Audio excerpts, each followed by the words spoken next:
बिहारी अस्मिता के नायक, बिहार के पुनर्जागरण के मसीहा, बिहार के विकास के उत्स, निष्कलंक नेतृत्व, महिला सशक्तिकरण के पर्याय, जन विश्वास के प्रतीक, सामाजिक बदलाव के सच्चे वाहक, समावेशी विकास के प्रणेता नीतीश कुमार। पिछले 16 वर्षों में बिहार की बागडोर संभालने वाले नीतीश कुमार ने एक बीमारू राज्य को बेहतर प्रशासन देकर साबित कर दिया कि दृढ़ संकल्प से बिहार जैसे जंगल राज में भी सुशासन स्थापित किया जा सकता है। बिहार की आर्थिक और राजनीतिक सबलता के प्रतीक बने नीतीश कुमार के लिए यह सब कुछ करना इतना आसान नहीं था। नीतीश कुमार के आगे कई प्रकार की चुनौती थी। खाली खजाना, जातिवादी राजनीति, ध्वस्त प्रशासन और जंगल राज से बिहार को बाहर लाने के लिए एक स्पष्ट नीति और दृढ़ संकल्प की जरूरत थी। नीतीश कुमार ने बीमार बिहार को तात्कालीन और दीर्घकालीन इलाज की व्यवस्था की।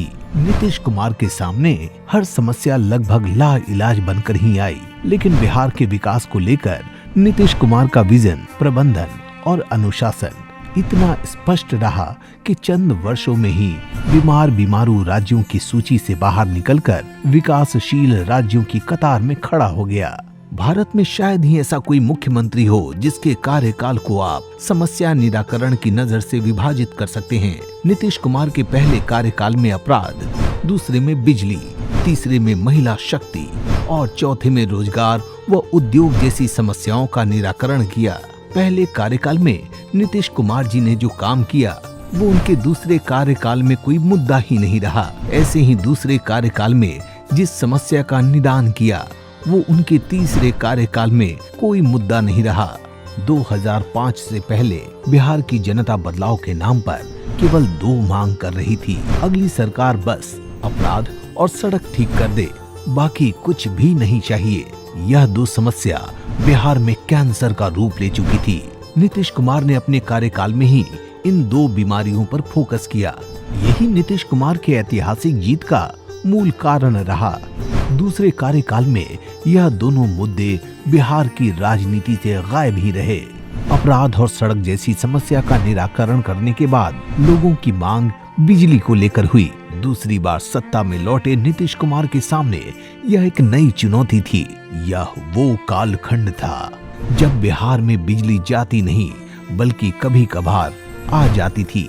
गांव देहात की बात छोड़िए, शहरों में भी कभी कभार बिजली विभाग के लोग बिल वसूली को पहुंचते थे। न बिहार में उत्पादन था, न वितरण और न ही खपत। अरबों के कर्ज में डूबे बिजली बोर्ड के पास आजादी के जमाने के तार बदलने तक के पैसे नहीं थे। ऐसे में नीतीश कुमार का यह संकल्प कि हर घर बिजली देंगे आसमान से तारे तोड़ लाने जैसा था। तारे तो आसमान में ही रहे, लेकिन तय लक्ष्य से 3 माह पूर्व ही बिहार का हर घर बिजली के बल्ब से रोशन हो गया और दूसरा वीरचंद पटेल पथ का लालटेन भी बुझ गया। नीतीश कुमार का तीसरा कार्यकाल मूल रूप से सामाजिक सुधार और महिला सशक्तिकरण का रहा। लैंगिक असंतुलन और सामाजिक बुराई को लेकर नीतीश कुमार ने कई ऐतिहासिक फैसले किए। इस कार्यकाल में नीतीश कुमार ने न केवल महिलाओं की राजनीति, आर्थिक और सामाजिक हिस्सेदारी सुनिश्चित की, बल्कि शराबबंदी जैसा ऐतिहासिक फैसला भी किया। पिछले 16 वर्षों के कार्यकाल में नीतीश कुमार ने कई गंभीर और लाइलाज बीमारियों का निराकरण किया, लेकिन ऐसा नहीं है कि चौथे कार्यकाल में उनके सामने चुनौती नहीं है। बेरोजगारी और उद्योग इस कार्यकाल का एजेंडा है। यह तय मानकर चलिए कि चौथे कार्यकाल में विकास दर के लिए नहीं बल्कि औद्योगिकीकरण के लिए बिहार चर्चा में होगा। 2025 में बिहार देश में सबसे तेजी से औद्योगिक विकास करने वाला राज्यों की सूची में सबसे ऊपर होगा। निश्चित ही इससे रोजगार की समस्या का भी काफी हद तक निदान हो जाएगा। नीतीश के विरोधी यह भी जानते हैं कि नीतीश हैं तो निश्चित है। यही कारण है कि विपक्ष 15 साल बाद अचानक लॉ एंड ऑर्डर का मुद्दा बनाने लगा है, क्योंकि उद्योग का संबंध सड़क बिजली के बाद अगर किसी तथ्य से जुड़ा है तो वो लॉ एंड ऑर्डर है। विपक्ष जानता है बिजली, सड़क, कच्चा माल और सस्ते मजदूर भौतिक तत्व हैं। उसके खिलाफ प्रोपेगेंडा नहीं चलाया जा सकता है। लॉ एंड ऑर्डर ही एक ऐसा मुद्दा है जिस पर प्रोपेगेंडा चलाकर औद्योगिकीकरण को बाधित किया जा सकता है। जरा सोचिए, 2025 में अगर 3 कार्यकाल की तरह नीतीश कुमार इस चौथे समस्या का निराकरण कर देते हैं तो 5वें कार्यकाल में बिहार का एजेंडा क्या होगा।